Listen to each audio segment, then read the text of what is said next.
he's lived his whole life through this shoe. He's got memories, like he met his wife in the shoes. His child was born on the day that his shoe came out. His dad's passed that legacy onto him. And that's something you can't really put a price on. And that speaks to the impact of community.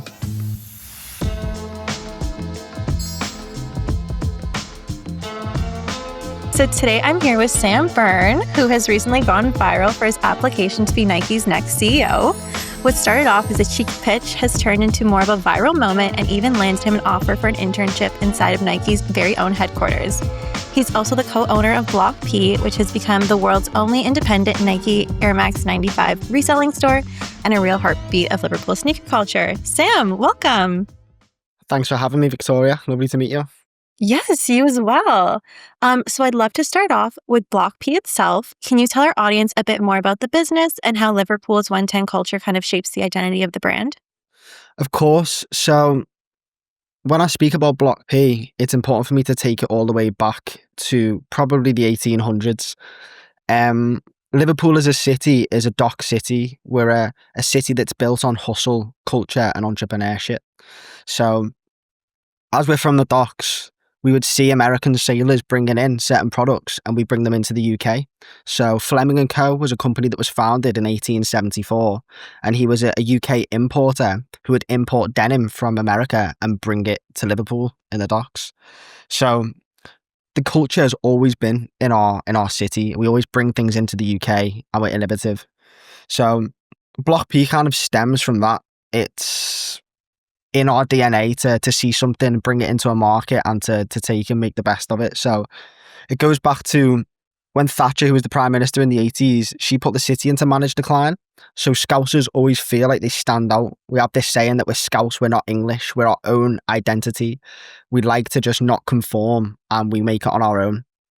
And Block P is sort of a representation of where that movement's at today. So in the 80s, there was a big Adidas culture where people would go and wear their Adidas to the match with their family and friends. And it was that Liverpool were playing in Europe in the 80s and they would bring it back into the UK and it became fashion, it became culture. And now Air Max 95s, which are called 110s, we call them in Liverpool, they're at the forefront of that movement. So we are the world's only independent Air Max 95 store. We only sell Nike Air Max 95. And that is mad when people think about it because a reselling store, the business that just sells one shoe, shouldn't really survive. It shouldn't really work, but it works in Liverpool. And that's kind of because of the community and the culture that it's built. So Block P at its core is a reselling business, but now we're looking to move it to become more of our own independent retailer and build our own brand. I don't know if you could see the hat I'm currently wearing. So it's our kind of mission now is to build a brand that thrives off street culture, but stands on the legacy of Air Max 95s and what Nike have built with that shoe. That's so incredible. And I think of resellers that we have here in North America, and a lot of the resellers, they sell a bunch of different brands of shoes or even merch from concerts and things like that. So I think it's really cool that there's just a focus on one particular shoe. Yeah, it's quite bizarre when you think about it. Now, I didn't found Block P. I came into Block P later. So I'll talk a bit about how the business came to fruition. But to do that, I'll probably take you back to my story and how I got into business in the first place. So I'll take it back to the day I was born. To be fair, that's where it all started. So I was born in the year 2000 and I was premature when I was born. So I was born after 26 weeks. Now, back then, the technology isn't what it is now. I had 10% chance of survival. I should have been deaf, blind, not be able to walk or speak. And it wasn't until I got a bit older I understood. So my mum actually told me that they made friends with all the other parents in the premature ward. There was 6 babies. The other 5 all died and I was the only one that survived. And when you hear that, when you're about 18, 19, you think, hang on, that's crazy. Why me and why not the other children? And also, growing up, I was very fortunate. I didn't really want for many things, but I grew up in an alcoholic household, which was quite a turbulent environment growing up, and it meant my kind of appetite to risk was far greater than those around me. I wasn't going to sit and just wait for things to happen. I was going to go and make something that I wanted happen. And a few years later, I was playing football, which is something I've always done. I've loved it.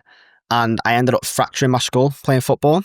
So I woke up in the hospital with bleeds on the brain, didn't know where I was. And that was a real pivotal moment for me. So I ended up, it was going to take 6 months for recovery. I ended up quitting my job on the spot and decided I was going to make it on my own. Now, I'd done trading and investing, so my background's actually in investing. So I used to invest in the stock market, and I'd made a bit of money doing that through COVID. So I built up like a bit of financial backing. And at the same time, I'd seen a sneaker store had opened in my local city in Liverpool. I thought, oh, I'll go in there and have a look. And I got speaking to Charlie, who was the owner and the founder of the business. We hit it off straight away. And I said to him, I want to be involved in this. I want purpose. Like, I had money behind me, but I wanted purpose. I wanted something that was greater, that was going to mean something to people and build a real community. And I could see we had that. So I said to him, I'm going to work here for a year for nothing. I don't want anything. I just want to be here. I want to learn from you. I want to learn about the industry. And I think we can build something great long term. And I think he was a bit like, well, okay, why does this guy not want to work for anything? He's obviously a really valuable individual, but I'll take that. So, and then it got to the point where I'd probably added that much value and provided that much help to the business. Now I own a portion of the business with Charlie. So I think that's one thing that most people miss in business and entrepreneurship, is the fact you have to give and countlessly give.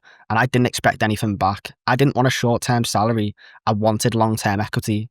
But how was I going to do that? I was going to add as much value as I could possibly give until it came to a point where the option for me to buy came in. And that happened a good few months ago now. And I love every minute of it. So yeah, just giving you the full lowdown there. But I think it's important to give context as to, like, great things don't happen overnight. Block P is a story that goes back hundreds of years, but it was only founded in 2017. And even my story of how I've like probably overcome adversity to get to where I am today. And I use business and entrepreneurship as a vessel to become a better version of myself. And that's channeled through Block P. Yeah. No, that's incredible. And thank you so much for being vulnerable and opening up to me. I mean, that is so incredible. And actually, what you just said leads me to a question that I had. So you mentioned that, you didn't take a wage when you first started. You just really focused on adding value to the brand. How crucial do you think that mindset is for young investors who want to launch or back a business? That's a great question. I think it's critical. It's a lot harder when you don't have the money behind you, but for people my age, I'm 25, I think they want things, they're entitled, they want things and they don't want to work for them. But for me, it's all about learning knowledge and skills and applying them to your circumstances. So it's so necessary. Like, the discipline that investing taught me is your emotions go up and down in life and you've got to react like that. So I've lost, like, on my worst day trading, I lost 100 grand in a day, £100,000 trading in a day. And that was like, it was massive. I was up in the air. I didn't know what to do. I could have paid off my mum and dad's mortgage, could have bought a house, and all this stuff was going through my mind. And I'm like, what do I do now? But actually, it was the best 100 grand that I've ever spent, because it taught me the power of humility and to humble myself, because really I had no strategy. It was more just pot luck and I was doing okay. I did economics at university, so I had an understanding of financial markets, about interest rates, exchange rates. And yeah, it taught me that I didn't want to trade anymore. I wanted to invest for the long term, and I wanted to build a business that would allow me to do that. And Block P has just been that for me so far. It's allowed me to build a community, invest in myself, and help grow a business along with Charlie and all the other great lads we have working for us. Yeah, no, that's incredible. And so you mentioned that you went to university for economics. Do you think having that background in business helped kind of scale Block P and like kind of get you going in that direction? I think it definitely helped, but I don't think the actual knowledge that I learned in the degree helped. It got to like a point where it was so academic and so theoretical. It would have been really hard to apply the knowledge externally. But the discipline that it taught me, the fact that I was getting up every day and doing my own work, and I wanted to get the best I could possibly get, and I ended up coming away with the highest mark. And that proved to me that if I worked at something and obsessed over it, I can do anything I put my mind to. And it's just the same in business. I feel like if you're consistent with things and you compound your knowledge and your skills over time, things will come your way. Like, I'll give an example of consistency. I started posting on LinkedIn about Yes, 2 months ago. I've been following you on LinkedIn. Yeah. So I started posting about 2 months ago, if that, maybe 50 days. And I'd never posted on LinkedIn before. Didn't really know what I wanted to speak about, but I just started posting. And I was sitting here today, I've grown my following from 0 to nearly 10,000 in less than 2 months.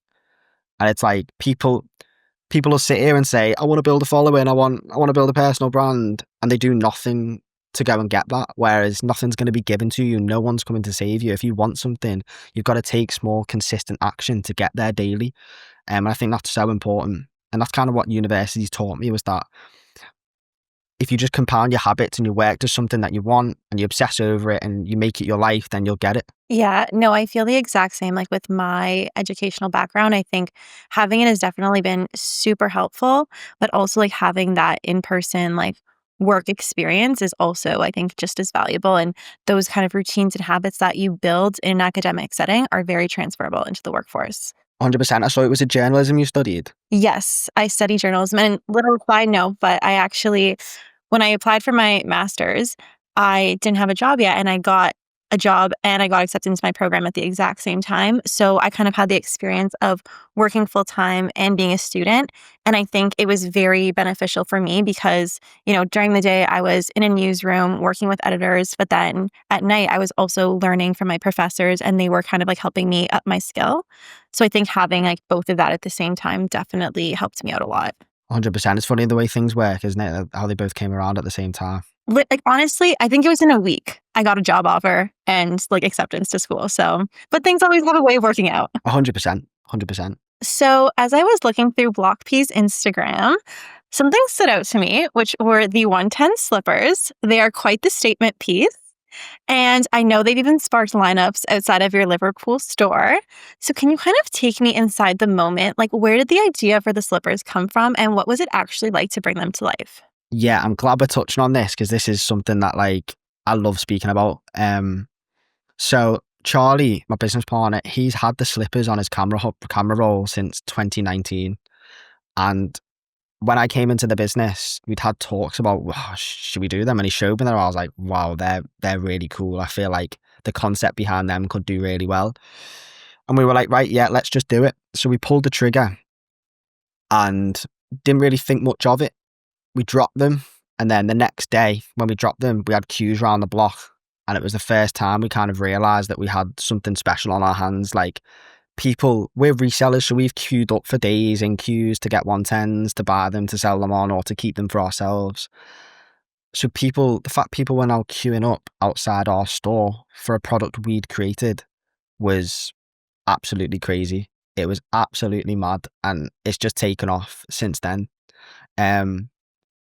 Obviously they're inspired by the 110. They're quite like a niche concept, but it just shows the power of the culture of the 110. The fact that we could create an inspired slipper by it, and they've taken off. It's revolutionized our business because it's allowed us to get into product creation, to really get into marketing and build something that's ours and speaks to our community, and the stories we get of people and times they've worn them. And yeah, it's just funny. I really love it. It's something I'm really passionate about. It is like I was looking at your Instagram and I was seeing like all the different people wearing these slippers. I was like, this is so cool. Like they kind of remind me of like moon boots. And I'm like, I need to see these in person.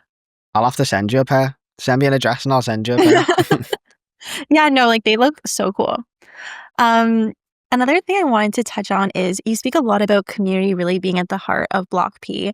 And I know a lot of brands today focus on building online communities, but you've cultivated this really strong in-person community in Liverpool. Again, from you speaking about the lineups to the culture around the 110s. How do you feel like building a mix of an online and offline community has helped shape BlockP, and how important has it been to growing the brand? It's something that I'd never really thought of until I came into the business. But now looking back, it's so important. Like the fact that we can do what we do. Like I'm so lucky that I get to choose how I spend my life, and not many people can say that. I wake up every day and I'm not going to work. I go to my shop or my office with my friends and we're creating products, bringing them to market and having a really good time doing that. So, and without our community, that wouldn't be able to happen. We would be nothing without our community. So I want to tell a little story of when I really realized that we had a solid community. And it's, yeah, it gets me. It's one of the stories I think, wow, still even today when I say it, I get goosebumps because of how it made me feel at the time. So it was around Christmas last year, and we had a customer come in, and he wanted a really rare pair of shoes for him and his lad because it was his lad's birthday. And we were like, right, okay, we'll have a look for them. We got them. He's like, oh my God, made up. It was lad's birthday the next day, so he was buzzing to have them. And I could see he was getting a bit emotional at the time, shall we say. And I just asked him, I was like, is everything okay? You seem a bit off. Like, what's the matter? And he said, look, I've just recently lost my father, and my father got me into Air Max 95s in 1995 when they first came out. And he showed me a picture of him and his dad in 1995 wearing the OG neons that came out on a fishing trip. And he showed me it. And then he showed me a picture of him and his lad wearing the neons that had just come out 30 years later. And I was like, wow, like it's people's lives at the end of the day. He can come in and look at our shoe wall full of all the 110s that we have from 20 years ago or whatever, and he can look at them and he's lived his whole life through this shoe. He's got memories, like he met his wife in the shoes, his child that was born on the day that his shoe came out, his dad's passed that legacy onto him. And that's something you can't really put a price on, and that speaks to the impact of community. Like people think, oh, they must make loads of money, they making the shoes and selling them, and it's like it's not about that. And we don't, like, the margins on the shoes aren't big at all. We do it because we want to add value to our customers, and we want to create an environment where people feel safe and comfortable and can come in and speak and open up to us about difficult times in their life and bond over the Air Max 95, which is a really powerful thing that we've built. And it's harder to do so online, but we've got 150,000 followers across Instagram and TikTok, and that sounds great, but you actually really can't beat standing behind a desk in store and speaking to people with real stories who bond over 110s, and that's what's so special. So even now, when me and Charlie were trying to grow the business, and that's great, but every Sunday me and him will stand behind the desk and we'll speak to customers every Sunday. Me and him are in there when no one else is in there. We get honest feedback. How are people behaving? What's going on? Like, yeah, and that's so special. It's something I really love, and they'll keep with me for a long time. It's so true. And I mean, like, I used to work retail when I was younger. And I remember like working like behind the cashier, and I was selling jeans at the time. And people would come in like back to school shopping for a pair of jeans. And like we'd have these one-off, very like niche conversations. And it made my day, but I know it also like impacted their day as well. And it's like there's just something to be said about like having that in-person interaction and how it can really just be so special. Definitely, I think one thing I'm big on is leaving the world a better place than I found it. And I noticed that if you build genuine connection with people, that's the best way to do it. Because that's all we really have at the end of the day. When all's said and done, what you're going to have left is your connections with people and the relationships you've built. So you don't have a business if you don't have relationships. Yeah, no, 100%.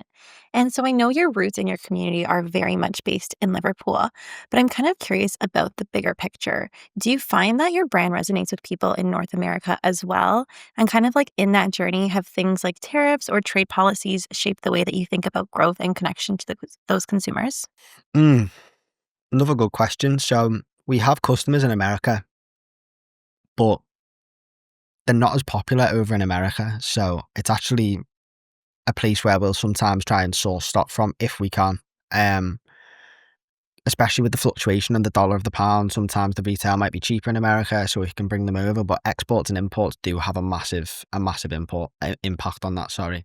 So yeah, like I'll give you an example. Of shoes just come out yesterday. You can buy them in Europe, but there's a massive import when you pay that into the UK, which means you're paying far more. You're paying 20% more, which means there's no way we'd be able to make profit on it. So the bigger picture for us, we've just been to China, Japan, and Hong Kong, and we're going back to Japan, and we're looking to stock some Japanese stores because for some reason, like 110s are massive in Japan as well. And I don't know if you've ever been to Japan, but the culture in Japan Oh, is never, next but I level. want to go. It's on my You, list. you should, it's next level. Like we were walking around. What I didn't realize, I'll tell you that I didn't realize the impact of live shopping. So like TikTok Live and Tilt and whatnot. Like people in the stores over there were doing live streams, and it's 30% of all retail sales in Asia is from live shopping. And I was sat there watching it like, it's absolutely crazy. So it's going to transform, and that'll come into North America, and it'll come into the likes of Europe and the UK as well.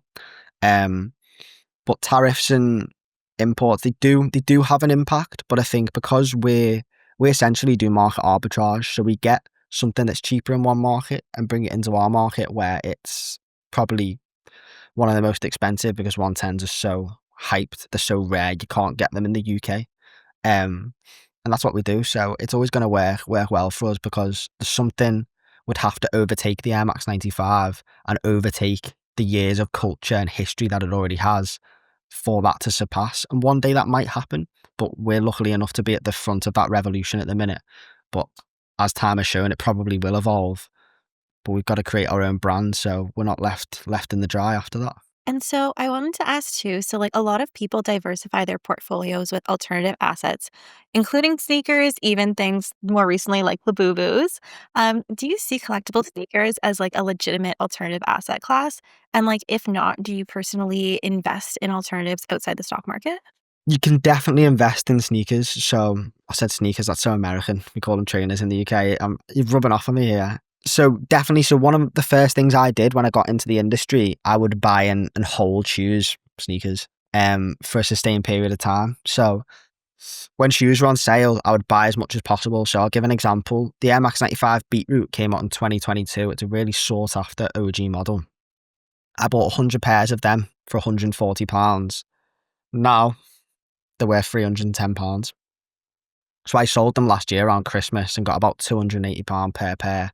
So I doubled my money, and that is far greater than any investment I've ever made in the stock market.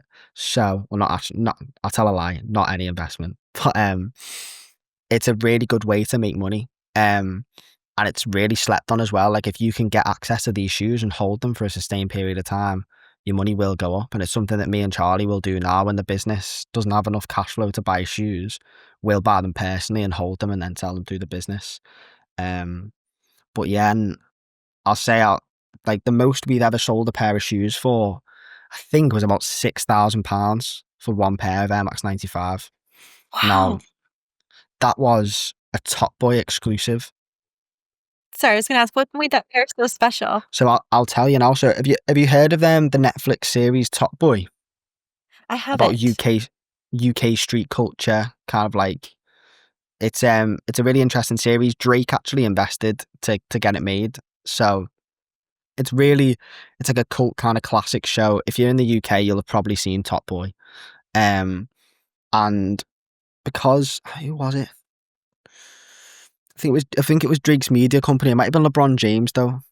One of their media companies helped film Top Boy. And as part of it, they did an Air Max 95 limited edition run release of this shoe. So there's only 30 pairs in the world, and they came in like a glass frame with a map of London where it was shot on the bottom. And we reached out to one of the actors and bought his pair off him. So we went down to London, met him, got the pair, he'd signed it, and then we ended up selling it. And then it went on to again to sell at auction for 12,000. So the person that bought it off us sold at auction for 12,000. But the designer behind that is actually Lorenzo G, who's a really good friend of ours.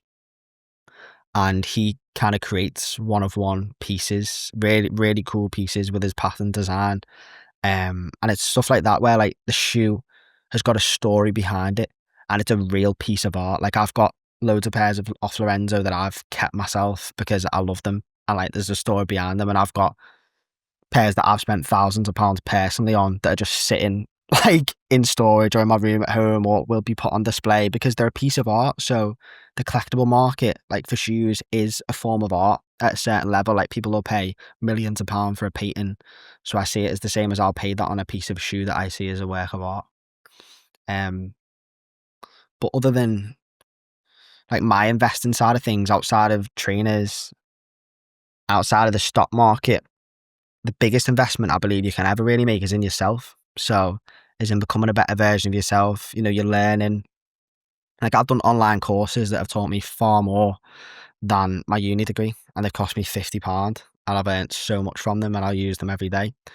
So, I mean, again, when we talk about investing, I think a lot of people are misunderstood with what that actually means.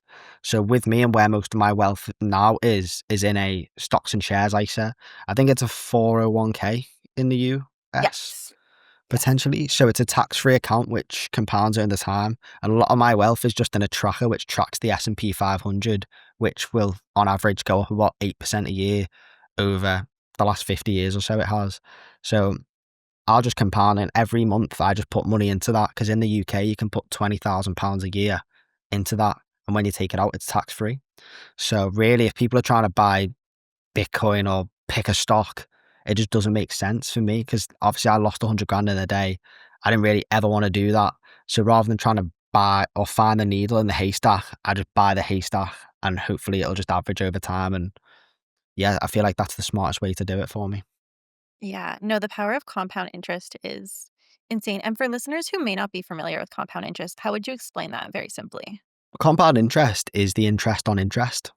So it's the graph is exponential. So I'll give an example of I put £1,666, 66p into my ISA every month in a company called Vanguard. And that starts off, so it goes, that graph goes like that.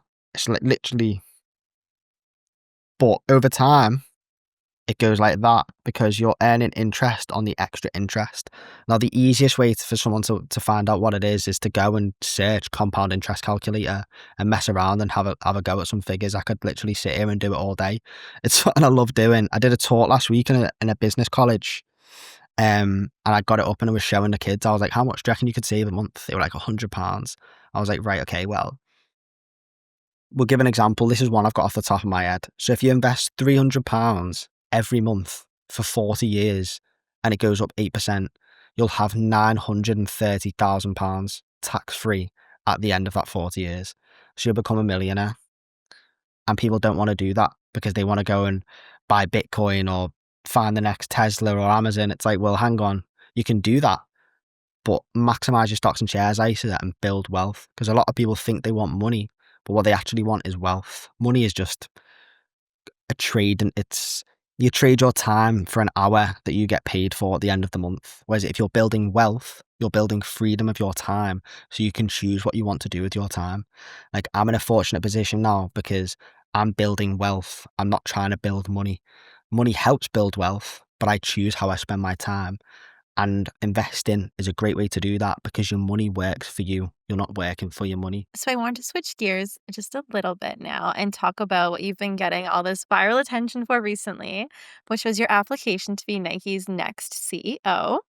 So I just wanted to know, like, where did you kind of get the confidence to like send that email and be like, I'm just going to put myself out there? And like, what made you think that you had what it took to be Nike's next CEO? That's a great question. Now I've got to be careful how I answer this because part of me wants to say I am Nike's next CEO. It's going to happen. You have to But manifest I it. think Manifest it. I think for me when I was thinking about doing it, it was never about becoming Nike CEO. It was never really like I love Nike. I think it's a great brand. The culture they have is incredible. Um, but I think it was the underdog story. I wanted to show people that like don't be afraid to shoot your shot. You know, I've overcome adversity my whole life and I'll continue to do so. And if I want to do something brave and bold and it encourages other people to do that, that's the story behind it. Now, I did not for a second think that it was going to go viral and be seen by over 250 million people and even allow me to have this conversation today with you, Victoria. But it's just special because people resonated with it. They're like, this kid from Liverpool thinks he can be the CEO of Nike. Like, I like that. I'm going to get behind that. And if it gives people confidence and the ability to go and apply for a job themselves or have a difficult conversation with someone or become better in themselves in any way, that's what it was all about. Like, it's crazy the traction I've got. I've got people I went to school with messaging me, old teachers, loads of things I can't even say, but we've got massive, massive projects on the back of it. Which I don't really want to talk too much on as of yet because nothing's 100% confirmed. But really, it could lead to massive things with Nike and Block P, and I think that's going to be massive for me. But on a personal level, if it just forces someone to do something out of the comfort zone and live a little and be bold, then that's what it was all about. Now, I would obviously love to be CEO of Nike, but I wouldn't want to swap places with Elliot Hill right now because he's got a tough job on his hands. I know he has. But even his story, it's so powerful. Like, he started 32 years ago as an intern, worked his way up, gave, like I've just given to Block P, and now he's the CEO. And yeah, it's an amazing story. And that story in itself, like, Nike backs the underdog. Nike are all about community and culture. And that's what Block P is. So there's parallels. But like, yeah, I'd love love to go around the headquarters in Oregon, that's for sure, but I'm not sure they'll be having me now. Yeah. No, I mean, anything's still possible. So my next question for you is like, what signs should someone look for in themselves to know if they're really ready to kind of like step into like a big role or like a leadership opportunity? I think that touches on self-confidence and how do you build confidence in yourself. I think it's keeping the promises that you make to yourself and building self-discipline. So I give an example. I woke up this morning, I was tired, I'm absolutely knackered, but I'm running a half marathon on Saturday. I've never run a half marathon before. I've never even run more than a 5K. And I said to myself this morning, we'll get there. I'll do it. Do you know, funnily enough, we're doing it in the slippers as well. No way. Yeah, I'm doing it in the Blockfee slippers. Yeah. I will just see a video of that after. We'll check my LinkedIn. It'll be on there. We'll put it on there. I think it's keeping promises you make to yourself. So I didn't want to get up. I was knackered this morning. I thought, I'll give myself an extra half an hour in bed. I won't go for a run. But I'd said to myself last night that I was going to go for a run. So what do you think I did? I went for the run because I can't live. That's when the demons come in. If you make a promise to yourself and you don't keep it, that's where the demons come in. That's where the voices come in. The anxiety comes in. That fear telling you you're not good enough or you're not going to make it. That's where that creeps in. So if I say something to myself, I'm a man of my word. Like, if you had a best friend and you agreed to go out for food and they didn't show up and they didn't tell you, you're probably going to be pissed off. But with yourself, you won't be bothered. People that aren't afraid to let themselves down. Most people let themselves down every day. And that's something I can't live with. If I want to become a better friend, a better son, a better father one day, what have I got to do? I've got to be better in myself. So it's keeping the promises that I make to myself and allow me to grow because of that. So it's doing difficult things. If you want to step into a leadership role, I probably wouldn't go and jump to be straight to the CEO of Nike like I tried to do. But what that does is, if you shoot for the stars, you'll hit something great along the way. And the opportunities that have come my way off the back of it have been amazing and something I never could have dreamed of. So it's levels to the game. People want to jump in straight at level 100, but you've got to get past levels 1, 2, 3, 4. So just compound your knowledge, compound your skills, and be disciplined. Do difficult things. I have a cold shower every morning. I hate the cold water, but just think back to 60 years ago, there wasn't even an option to have a cold shower. And now it's something we take for granted. So you've got to push yourself. You've got to do difficult things. And that's what it's all about. I feel like discipline is so important. And even I have never once snoozed my alarm, which I know sounds crazy, but I wake up every single day, even on weekends. I don't always set an alarm on weekends, but during the week, I wake up at the same time every single day. Even if I'm tired, I will not snooze because I'm like, no, I need to get up. I need to walk my dog at the same time every day and just like keep going. And honestly, it's something that like just consistently showing up for myself, even if it's in a small way like that, has made such a big difference. Definitely. It's such a big thing because even like your sleep, for example, it's your circadian rhythm. You don't want to throw that off because it'll throw you off for the next day. So yeah, you've got to keep the promises you make to yourself. And it sounds so small, not snoozing your alarm, but it's absolutely massive because it sets the tone for your day then. If you snooze your alarm, what are you going to do for the rest of the day? You've taken the easy option once already, but The next question I had for you is, so after Nike did turn down your CEO application, they came back with an offer for a 6-month internship on the brand strategy and marketing team. And now for a lot of people, this would be like, yes, get me on a plane. I'm going without any hesitation. But what would your advice be for a listener who, for example, kind of faces the same fork in the road? Like, do I take this opportunity in front of me or do I hold out and wait for something that really aligns with them better? I think when you start like the entrepreneurial journey, or anyone who does any kind of job ever, a lot of people want to try loads of things And I think for me, I've only really seen exponential returns in my life where I picked one thing and gone all in on that thing. And for me, that thing is Block P. Like, I've invested a lot of money to now own a portion of this business. I'm going to make the most of that. And this whole thing is great marketing for us. Like, it's the opportunities it's given us and the rooms it's put us in and the conversations I've had with people have been next level. And that wouldn't have happened if you just don't shoot your shot and tried things. Like, my aim was to consistently post every day on LinkedIn.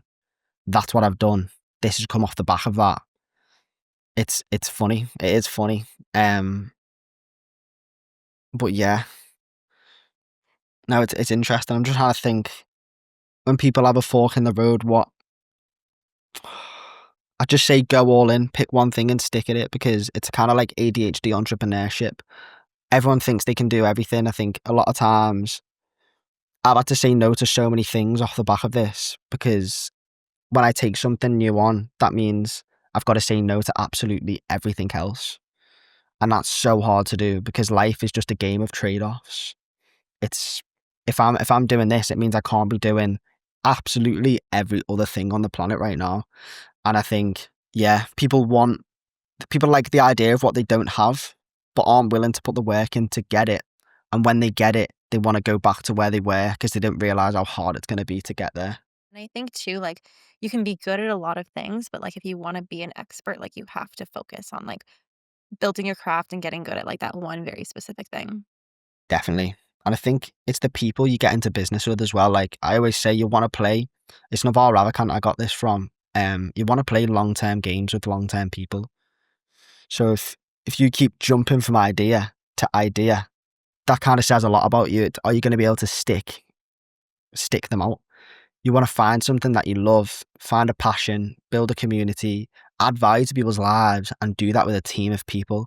Like, every great thing you see in this world is brought to you by a team. Even you doing this podcast today, you'll have a team of people who will help and gather and get the best out of this podcast that they can, because that's what a team's for. Like, I didn't come into Block P and do Charlie's job. I saw what he couldn't do as effectively as me and then added value in that area. And that's what I'll say to people. Like, we're getting kids on to do some work experience with us now. And I say to them, look at this business, look at every area of it. Where are we lacking that you could add value, and double down on that? Don't try and spin every plate and do everything. Help us in an area where we need it more than anyone else. Such a big thing, just surrounding yourself with people that you're all working towards the same goal, but like all bringing your different skills to kind of like get that end game.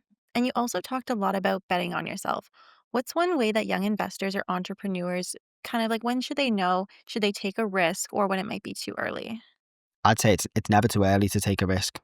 If you're thinking of taking a risk and it's manageable, take it, because the lessons you'll learn off the back of that will be massive. Like, I'm really lucky. I'm 25. I could lose everything I built today and I build it back, because just by taking risks, like, I've failed at 20 plus businesses before this. And it's the fact that I've failed at them, I've got the experience to carry on in this business. And even if this business failed now, which I know it wouldn't, but if it did, I've got the knowledge and I've got the skills to go and build something else great.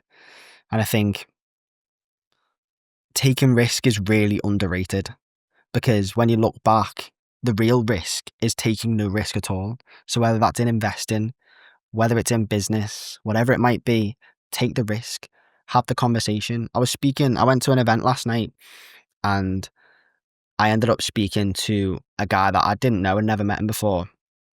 And just off one conversation, really hit it off with him.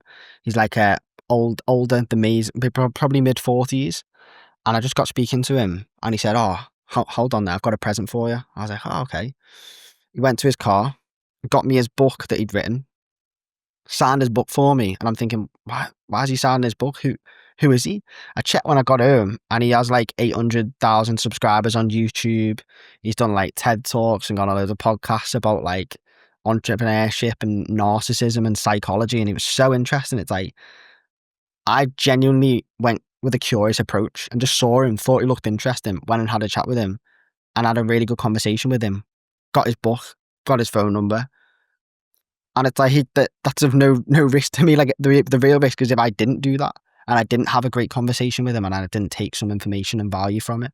So I'd always say the biggest risk is being normal and staying true and not taking any risk at all. Yeah, and I think a lot of people are so scared of, like, this idea of rejection, but, like, personally, like, professionally and personally, I always think, like, for me, like, if something doesn't work out, it's always because there's something better that I haven't even yet imagined that's waiting down the line. So I always think, like, what's the worst case scenario? It doesn't work out, like, okay, it didn't work out for a reason, and, like, there'll be something better kind of down the line as long as you just continue to, like, be disciplined and consistent and work towards whatever your goal may be. I love that. I love that approach because it didn't work yet. You know, it's that whole it will if you want it to, and if it's meant to happen, and if you obsess over it, it will work. But it it's sad that people are scared of rejection and failure because people give up just before something big happens. You know, like I'll use the LinkedIn example again. If I stopped posting after a week every day, if I just stopped posting and didn't post that Nike letter, then we wouldn't be having this conversation now. And it's like that wouldn't have gone viral. We wouldn't have sold out our bags or hopefully our coats, our caps. We wouldn't have these product sales off the back of all the attention that's driven us if I just didn't keep going. But yeah, it's you can't ever predict these things, but what you can control is showing up every day. And that's what's hard. You know, it's the stoic dichotomy of control. I can't control what you do, Victoria. I can't control if you have an issue with me or whatever it might be, but I can control my reaction to it. And I can control my input. I can't control the output, but I can control what I put into it. And I think that's very powerful because when you realize that no one's coming to save you and how you do in this life is totally and utterly on you and no one else, it's a very freeing moment because then it becomes, how do I want to spend my life? How do I want to optimize my life? For me, it's impact, it's culture, it's community, it's helping people who are in a similar position to me growing up. How do I do that? You know, how do I leave the world a better place than I found it? And that's the question I can ask myself now. And as I said before, I use entrepreneurship, investing to become a better version of myself because the lessons it teaches you are absolutely invaluable. And this whole Nike CEO lesson, again, so invaluable. And that's why I think people bought into it because it just shows you just shoot your shot. You put yourself out there, you be bold, be courageous. So what? Rejection happens every day. You know, it's not, I'm not like, I'm so fortunate to be in the position I'm in. There's war going on all around the world. And I'm lucky enough I can sit here in my office today and speak to you about the growth of Block P. You know, the real risk is what other people in other countries who are going through war are facing. So yeah, it's really, really important. But I wanted to move into a little fun part of our conversation, which is the rapid fire questions that I've prepared for you. And so the first one I had is if you had Nike CEO in front of you right now, what's one thing that you'd want to say? When's the Block P collaboration coming? Stay tuned. Mm, that's the big thing for me right now. Yeah, that's what we need. We've got a really good relationship with Nike off the books, but want to formalize it and get it on the books. Give the people what they Yeah. want, Elliot. That's what I'd say. Come on, stop messing around, Elliot. Let's get this collab going. Block P, Nike, let's go. I love it. And what's the most common money trap you see Gen Z fall into when they invest? And what's a smarter move that they can make instead? They invest for short term and not long term. They'll invest for day trading rather than building long term wealth. And I also think a money trap outside of investing is just people, it's consumerism. People want materialistic goods. They don't actually want to put that money, invest it for the long term. So, like, I bought a nice watch when I had the money to do so, didn't want it, sold it because I thought, hang on, I don't actually want that. What I want is wealth. I don't want to be flashy and drive a nice car and have all that. So I'd say sacrifice short term to build long term. That's the trap that most people fall into, whether it's investing or in personal life. And the next question is, what's a business lesson that you wish you hadn't learned the hard way? Don't be afraid to reach out to mentors. So I've only recently got into mentors, like getting mentors on myself and also mentoring people. But the difference between me and my mentors is knowledge and lived experience. So if they can pass that down to me, that's so invaluable. I've probably lost so much time, years, from not getting mentors sooner because the lessons and experience they've given me now in terms of tax, setting up a corporate structure, creating demand, all this stuff has massively, massively fast tracked Block P's growth and my both personal growth as well. So I'd say get into mentorship. That's a lesson I've learned the hard way, because as soon as you realize it, you've got a mentor, it's game over. Like my mentor this year, one of them will do 250 to 300 million, and it just massively puts it into perspective what I'm doing and the stresses he goes through to get to that. And he'll speak to me and he'll be like, look, like you might want to do this, or when I was at your level I did this. And it's like, you can't put a price on that. But that's when it comes back to relationships and building genuine connection as well. So yeah, mentorship is a lesson that I really wish I actually took action on years ago. And what's the furthest someone has ever gone to get their hands on a pair of shoes from you? Because I feel like with the long lineups, I feel like there has to be a crazy story about someone trying to get their hands on a pair of sneakers. We did a queue for one of our for our bag. We just launched a new backpack, so we did a queue for that about a few weeks ago. I don't even know where I am or what I'm doing, I don't know what date it is, but yeah, around about a month ago or something. And we did a queue for that. And the first person in the queue was waiting for 19 hours overnight. Queued up while we still open. Queued up, like went to sleep, and he said, I opened up in the morning, I was like, you right, mate, like, how long have you been here for? I've been watching him on the cameras all night and knew he'd been there for ages. And he was like, oh, yeah, I've been here for 19 hours, mate. I was like, lad, you're absolutely mad. And it was because we promised the first person in the queue a one of one limited edition slipper that had never been seen before, that we'd never brought out. It was an old sample, so we'd queued up for 19 hours for that.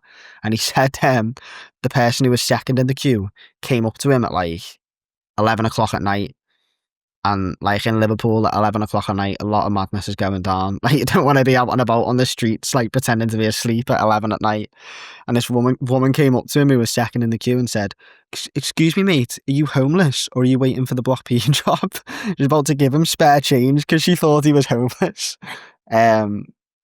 So yeah, and he did all that for a pair of one-on-one slippers, and I hope he enjoyed them, because yeah, he's got a grail there. He'll be selling them for a few million quid in a few years probably. Oh my gosh, no, that is quite some time to be waiting outside the store for. It's worth it though. When it's Block P, it's what it's all about.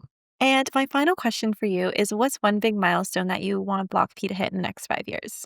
It's hard to limit that just to one, because straight away I think I'll go to metrics, but that's me probably living in the gap and not the gain.